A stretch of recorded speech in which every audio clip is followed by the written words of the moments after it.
yang lalu, putra pertamanya meninggal dunia. Saat ini, konglomerat merasa putus asa. Tiba-tiba mengetahui bahwa tuan muda telah melarikan diri dari rumah, menikahi seorang wanita, dan sudah hamil dengan anak tuan muda. Segera membawa menantu perempuanku kembali, sementara wanita itu sudah menangis karena kematian suaminya. Hidup selanjutnya tidak tahu harus bagaimana melanjutkannya. Namun, adik laki-laki yang cacat kaki merasa bahwa pria itu yang membuatnya cacat. Meminta dia untuk menggugurkan anak itu agar bisa menghemat uang untuk anaknya sendiri. Namun, wanita itu bersikeras untuk melahirkan anak itu.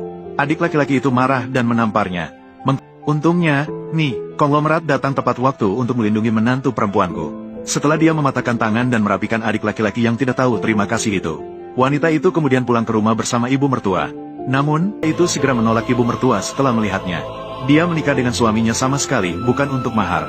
Ini juga membuat konglomerat langsung mengakui karakter menantu perempuannya. Saat itu, tuan muda kedua kembali dari kantor. Namun, setelah melihat wanita itu, ekspresinya menjadi dingin. Dia berbalik dan mengucapkan selamat tinggal kepada ibu mertua sebelum bersiap untuk pergi. Namun, dia ditahan oleh ibu mertua. Kemudian menuduh tuan muda kedua bahwa wanita itu hamil dan tidak seharusnya mencemarkan nama baik wanita. Namun tuan muda kedua merasa bahwa anak yang dikandung wanita itu mungkin bukan anak kakak. Kalimat ini benar-benar menyentuh titik sensitif wanita. Dia melayangkan tamparan. Kamu bisa menghina saya, tapi tidak boleh menghina anak saya. Nanting, kembali ke dalam rumah. Namun meskipun begitu, pria itu masih tidak menyerah. Mengeluarkan kata-kata keras, cepat atau lambat akan mengungkapkan wajah asli wanita.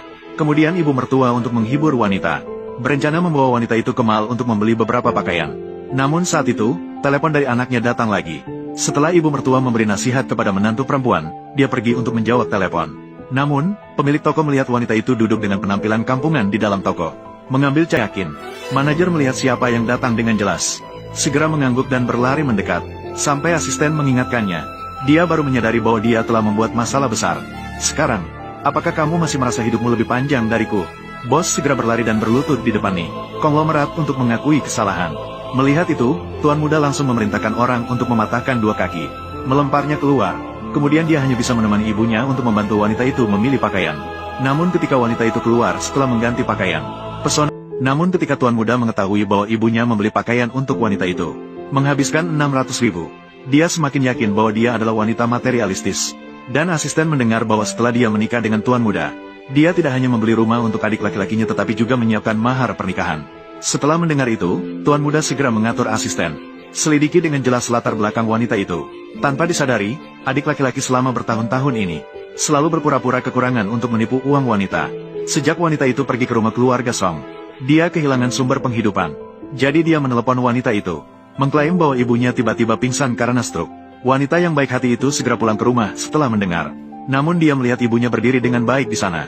Dia berarti tidak akan membiarkan mereka lolos. Namun, adik laki-laki dan menantu perempuannya sama sekali tidak percaya setelah mendengar. Mereka langsung menyeretnya ke rumah kepala desa. Sementara itu, asisten akhirnya menyelidiki kebenaran.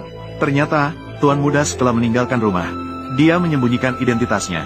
Wanita itu tidak mengetahuinya, bahkan memberikan uang kepada adik laki-laki di keluarganya. Adik laki-laki itu merebut ponsel dan menghancurkannya. Menyadari wanita itu dalam bahaya, tuan muda segera memerintahkan asisten untuk menyiapkan mobil. Dia bergegas pergi dengan panik.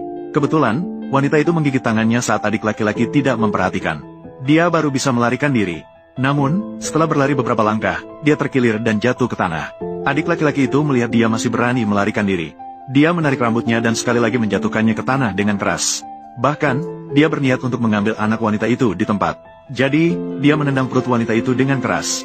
Wanita itu merintih kesakitan dan memohon agar dia tidak melukai anaknya.